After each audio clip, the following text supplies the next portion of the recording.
After a horrible opening weekend for The Flash, reports are saying that this film could lose around $300 million, and it's the latest disaster for DC, which continues to lose money, continues to screw over the fans, continues to have no creativity whatsoever. There's no leadership. It's unbelievable when you have the two most iconic characters of all time in comic books, Batman and Superman, and you can't figure out how to do this. Now, I saw The Flash. I really did not like this movie at all. I thought it was horrible. It was painful to watch for the most part. The only thing that I liked about this movie was Ben Affleck's Batman, and that'll probably shock a lot of people because I don't typically like his Batman, especially Snyder's version of it, but I liked his Batman in this movie, the little bit that we saw of him. Michael Keaton, it was obviously it was cool to see Michael Keaton return, and I think Batman 89 and Tim Burton's Gotham overall is just fantastic, and it was really cool to see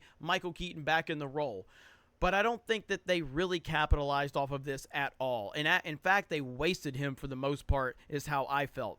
Now, the film itself, Ezra Miller is just horrible. I can't stand Ezra Miller. It has nothing to do with all of his antics, off screen. It has everything to do with he's just painful to listen to. I don't think he's good. I never liked him in the role of Flash. I don't like him as an actor. I don't like his mannerisms. I don't like the way he carries himself. I just don't like Ezra Miller at all. And you get him twice in this movie. He's literally the two lead characters in this movie.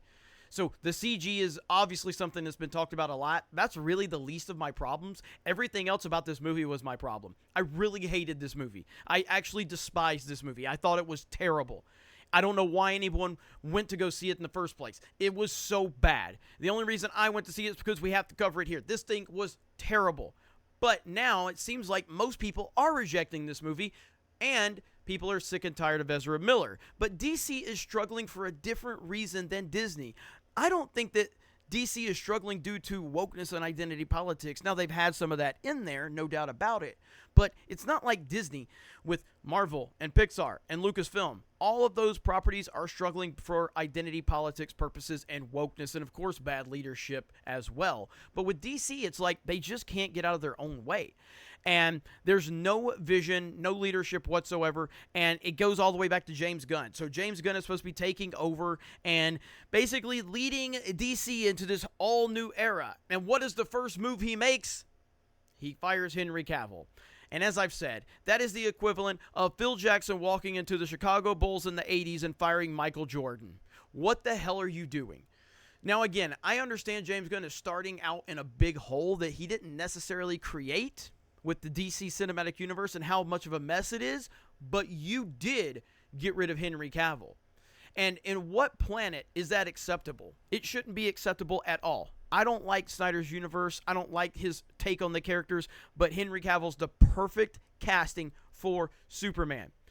And you already got the multiverse nonsense going on. It's a perfect opportunity to just restart that entire timeline, that entire universe with Henry Cavill as the center point of it. But that's not going to happen. Now, as you see right here, it says Flash is now projected to end its worldwide box office run with $350 million, which would be less than Black Adam, another DC property that lost a ton of money, Eternals, Black Widow, Uncharted. Warner Brothers will lose $300 million on this movie as a result of the underwhelming response from the fans. You go over here to the LA Times. The Flash fizzles out at the box office amid Ezra Miller controversy, studio woes. The superhero movie, whose marketing campaign was marred by legal scandals and disturbing allegations surrounding its star Ezra Miller, fell short of early domestic box office projections in the 70 to 75 million range. Internationally, the film made 75 million for a global cumulative of 130 million. This is bad. The Flash is not the first DC title to disappoint at the box office in recent years. The critically panned Shazam! Fury of the Gods launched at 30 million in March, while Black Adam bowed at 67 million in October. A terrible number, but nothing compared to the superhero movies from rival studio Marvel, which typically rake in more than 100 million on opening weekend. The studio has been in a state of turmoil since Warner Brothers Discovery merger, which resulted in mass layoffs and killed upcoming DC projects such as Batgirl and Wonder Woman 3. Controversially, The Flash was not among the casualties. Rounding out the top, so it goes forward to the box office now. So again, DC is in serious shape, bad shape right now, and I don't know how they fix this. I don't know if it's possible to fix this right now without just... Again, you're bringing James Gunn in to take over, but again, this guy's already shown that he probably doesn't have the best decision-making when you literally fire Michael Jordan from the Bulls, because that's what he's done with the Henry Cavill situation, and I don't understand it whatsoever. So you have Batman, you have Superman, you have the two most iconic characters in the history of comic books.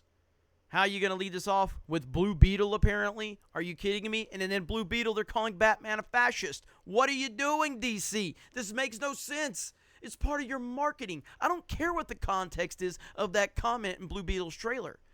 You don't call Batman a fascist as a marketing ploy, especially given the climate we're in now. But here we are.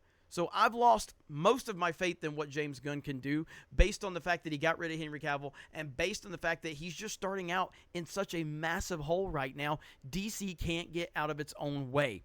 You guys let me know your thoughts in the comments below. Thank you very much for checking out this video. I appreciate it. I hope you all had a great weekend. Happy Father's Day to all the fathers out there, and we will talk to you later.